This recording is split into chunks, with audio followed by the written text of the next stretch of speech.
So LiDAR, or light detection and ranging, uses lasers to measure the elevation of things like the ground, forests, and even buildings.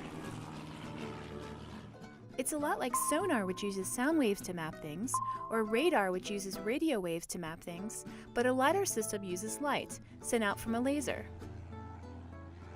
But aren't lasers used for stuff like, I don't know, scanning barcodes, making your favorite band look awesome, removing hair? Ew. Seriously, how does a LiDAR system use lasers to measure stuff? Now, just for the record, there are different ways to collect LiDAR data. From the ground, from an airplane, or even from space. Airborne LiDAR data are the most commonly available LiDAR data, and airborne LiDAR data will also be freely available through the National Ecological Observatory Network, or NEON, so we'll focus on that in this video. So to get how lasers are used to calculate height in airborne LiDAR, we need to understand the 4 parts of the system. First, the airplane contains the LiDAR unit itself, which uses a laser to scan the Earth from side to side as the plane flies. By the way, for you remote sensing geeks out there, the laser system uses either green or near-infrared light, because these wavelengths or types of light reflect strongly off of vegetation. The next component of a LiDAR system is a GPS receiver that tracks the altitude and XY location of the airplane. The GPS allows us to figure out where LiDAR reflections are on the ground. The third component of a LiDAR system is what's called an inertial measurement unit, or IMU. Not to be confused with EMU, an IMU. The IMU tracks the tilt of the plane in the sky as it flies, which is important for accurate elevation calculations. Finally, the LiDAR system includes a computer. The computer records all of that important height information that the LiDAR collects as it scans the Earth's surface. No computer, no data. It's as simple as that. Now you may be wondering, how do the laser, the GPS, the IMU, and the computer all work together to get us these fantastically useful LiDAR datasets? Well, the laser in a LiDAR system scans the Earth, actively emitting light energy towards the ground. Now, before we go any further, let's get 2 key LiDAR terms associated with this emitted light energy out of the way. You know, so we can speak LiDAR and all. First, let's define the word pulse. A pulse simply refers to a burst of light energy that is emitted by the LiDAR system. And second, let's define the word return.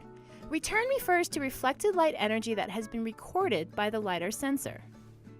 So pulses of light energy travel to the ground and return back to the LiDAR sensor. Now we're speaking LiDAR. Now all of this pulse and return business is great, but speaking the language doesn't give us height. To get height, the LiDAR system records the time that it takes for the light energy to travel to the ground and back. The system then uses the speed of light to calculate the distance between the top of that object and the plane. So let's break down what this distance calculation looks like. You take travel time, multiplied by the speed of light, divided by 2 since the light traveled to the ground and back. This calculation gives us how far the light actually traveled to the ground. So using this math, we know the distance between the plane and the ground. But we're not done just yet. How do we figure out the actual elevation of the ground? To figure out ground elevation, we take the plane's altitude, calculated using that GPS receiver. And then we subtract the distance that the light traveled to the ground. And that covers the basics of how a LiDAR system uses lasers to measure height. So now we've got the basics down, but there are 2 more things that a LiDAR system has to consider when calculating height. First, the plane rocks a bit in the sky as it flies due to turbulence in the air. These movements are recorded by the inertial measurement unit, or IMU.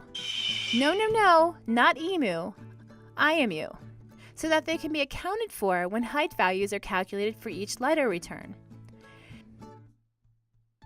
And also, an airborne system scans the Earth from side to side to cover a larger area on the ground when flying. So while some light pulses travel vertically from the plane to the ground, or directly at nadir if we're still talking LiDAR lingo here, most pulses leave the plane at an angle or off nadir.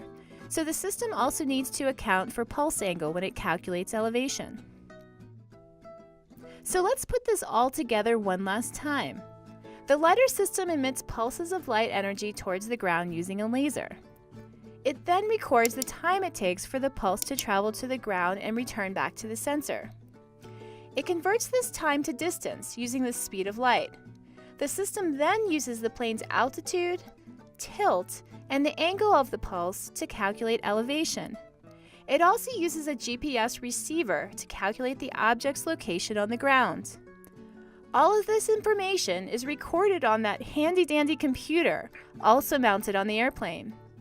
And that, my friends, is how a LiDAR system works. Now, there is one more component of a LiDAR system that makes it so useful. A pulse of light doesn't just reflect off of one thing, like the top of a tree, and yield one return. Sometimes a LiDAR pulse travels through things, like the gaps between tree branches and leaves. Think about standing on the forest floor and watching the sunlight filter through the tops of the trees, making the leaves and branches glow. So light energy that passes through the canopy reflects off of the branches and leaves within the canopy. This ability of a LiDAR system to travel through and record information starting from the top of the canopy, through the canopy and all the way to the ground makes LiDAR systems unique and highly valuable to scientists studying trees. These returns from within the canopy tell us more about what's happening inside the forest, or the forest structure. For example, they can tell us about the shape of the trees, or the density of the leaves on the trees. They can sometimes even be used to estimate whether there's shrubs below the trees on the forest floor. But we'll save that topic of using LiDAR to estimate forest structure for another video. And now, my friends, you know how a LiDAR system generally works. And also, you can consider yourself fluent in the language of LiDAR.